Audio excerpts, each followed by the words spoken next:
प्रिय विद्यार्थियों, मैं Prakash Chandra Bairwa, assistant professor in ABST government PG college Dausa.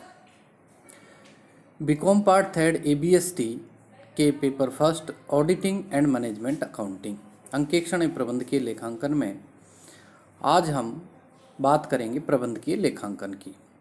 और प्रबंधकीय लेखांकन में हम बात करेंगे वित्तीय विवरणों की प्रकृति क्या है, प्रकृति के बारे में हम चर्चा करेंगे।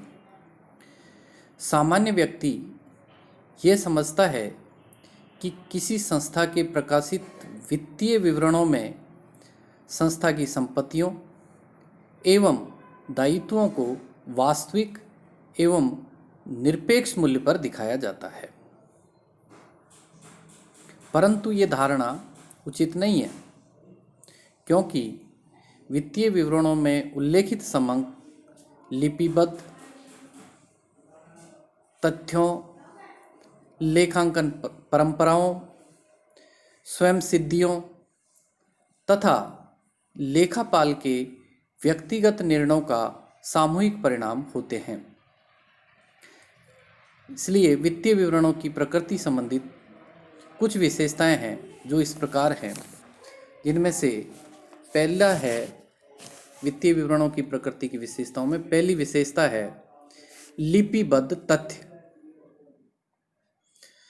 व्यावसायिक व्यवहारों का लेखा व्यावसायिक पुस्तकों में उसी तिथि को तथा उसी मूल्य पर किया जाता है जब ये व्यवहार किए जाते हैं।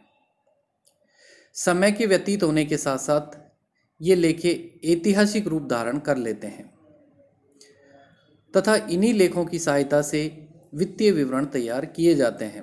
अतः वित्तीय विवरण लिपिबद्ध तथ्यों पर आधारित होते हैं।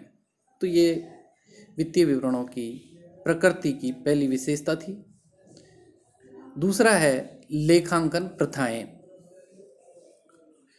वित्तीय विवरणों में लेखांकन प्रथाएं महत्वपूर्ण स्थान रखती हैं। ये प्रथाएं व्यावसायिक तथ्यों का व व्यावसायिक व्ययों का पूंजी एवं आगम व्ययों में विभाजन, राशि रीति का चुनाव, स्टॉक मूल्यांकन आदि लेखांकन प्रथाओं से प्रभावित होता है। अतः वित्तीय विवरणों में दिखाए गए तथ्य वास्तविक एवं निरपेक्ष नहीं होते हैं।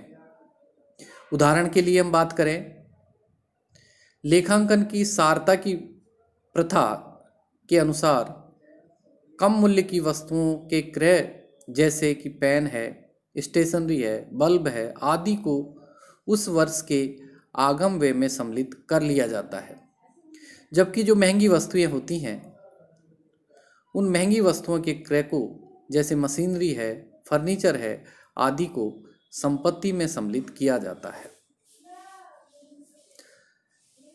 वित्तीय विवरणों की प्रकृति से संबंधित तीसरी विशेषता है स्वयं सिद्धियां। वित्तीय विवरणों को तैयार करते समय लेखापाल कुछ बातों को स्वयं सिद्ध मानकर चलता है, चाहे उनकी सत्यता संदेहजनक ही क्यों न हो। उदाहरण के लिए हम बात करें तो प्रत्येक लेखापाल देश की मुद्रा रुपए का मूल्य स्थिर मानकर चलता है तथा विभिन्न तिथियों को किए गए लेन देनों में कोई अंतर नहीं करता है। इसी प्रकार व्यवसाय की चालू स्थिति की मान्यता के आधार पर स्थायी संपत्तियों को उनके लागत मूल्य पर दर्शाया जाता है। वित्तीय विवरणों की प्रकृति से संबंधित चौथी विशेषता है व्यक्तिगत निर्णय। वित्तीय विवरणों पर लेखापाल के व्यक्तिगत निर्णयों का भी बहुत अधिक प्रभाव पड़ता है। लेखांकन के बहुत से ऐसे क्षेत्र होते हैं जहां पर लेखांकन की अनेक वैकल्पिक पद्धतियां अपनाई जा सकती हैं।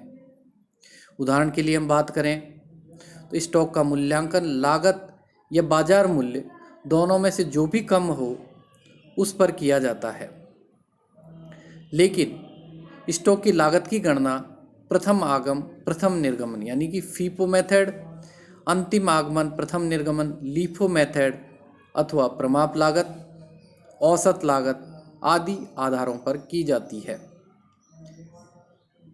इसमें से किस आधार को अपनाया जाए, ये लेखापाल के व्यक्तिगत निर्णय पर निर्भर करता है। वित्तीय विवरणों की प्रकृति से संबंधित पांचवी विशेषता है लेखांकन अवधारणाएं। लेखांकन की विभिन्न अवधारणाएं वित्तीय विवरणों के निर्माण में महत्वपूर्ण भूमिका निभाती हैं। लेन देनों का शुद्ध लिपिबद्ध किया जाना इन अवधारणाओं पर ही निर्भर करता है। इनमें मुद्रा मापन की जो अवधारणा है उसके आधार पर सभी लेन देनों को मुद्रा में व्यक्त किया जाता है।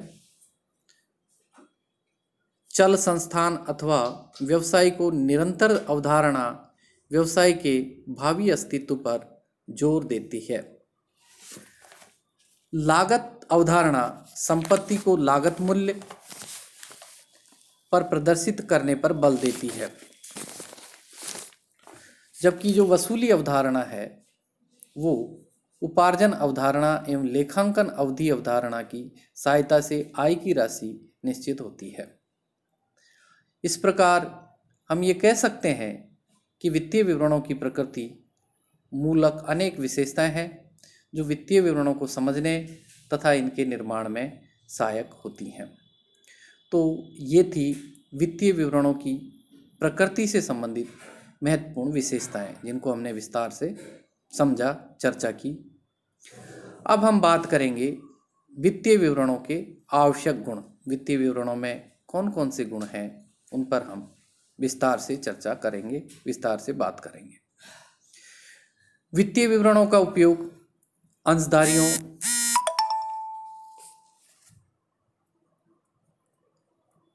विनियोक्ताओं, वित्तीय संस्थाओं, श्रम संघों आदि द्वारा किया जाता है। वित्तीय विवरण सुस्पष्ट, विस्तृत एवं उद्देश्यपूर्ण होने चाहिए।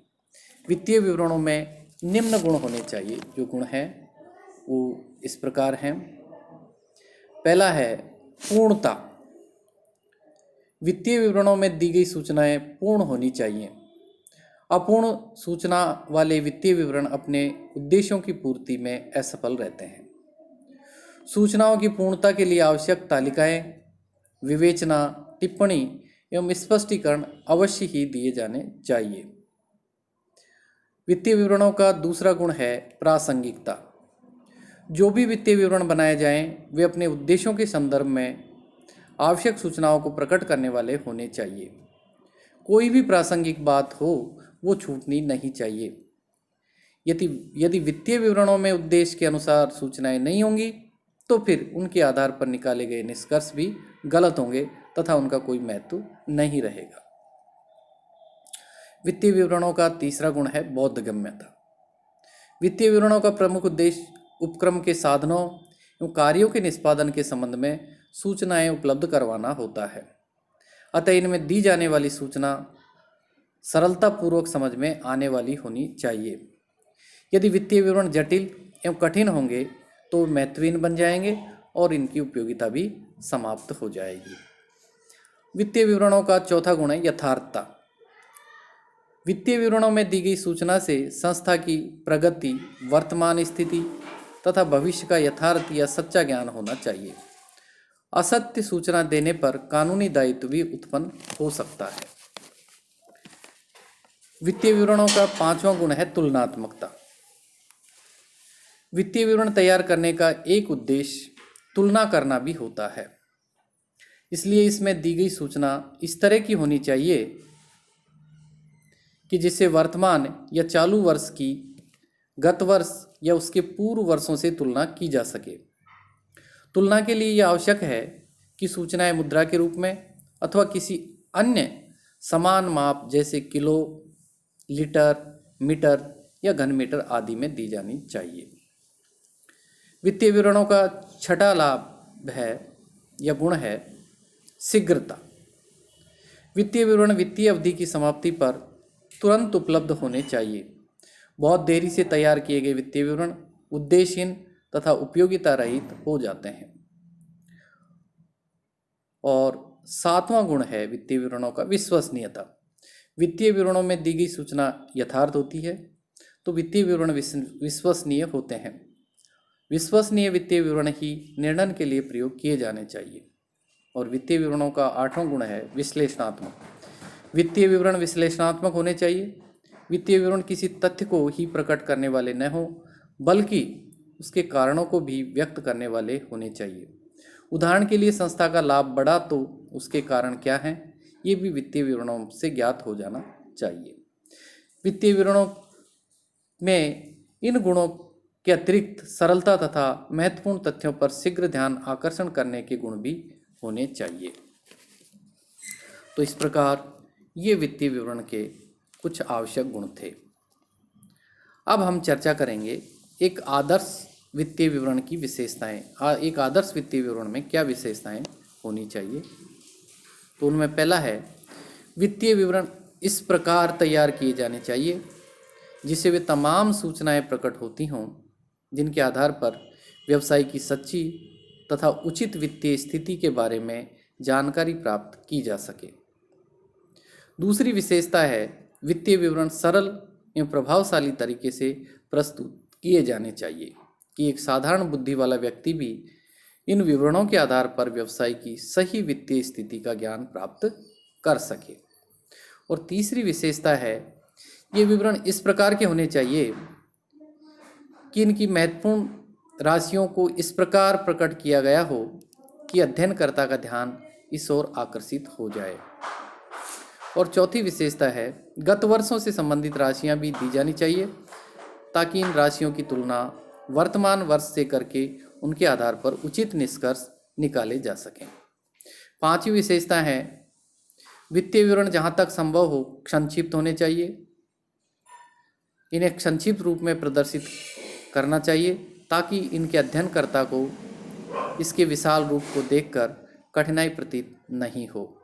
और पांचवी विशेषता है कि वित्तीय विवरण पत्रों को अधिक स्पष्ट करने के लिए जहां तक संभव हो अनुसूचियां भी बनाई जानी चाहिए। तो इस प्रकार आज हमने जो चर्चा की है वो है वित्तीय विवरणों की प्रकृति। वित्तीय विवरणों की प्रकृति की जो मुख्य विशेषताएं थी उनको हमने विस्तार से समझा है। इसके अलावा आज हमने चर्चा की वित्तीय विवरणों के आवश्यक गुणों की, वित्तीय विवरणों में क्या क्या गुण होने चाहिए, और इसके साथ ही साथ हमने आज चर्चा की एक आदर्श वित्तीय विवरण की विशेषताओं को। तो आज के लिए ये इतना।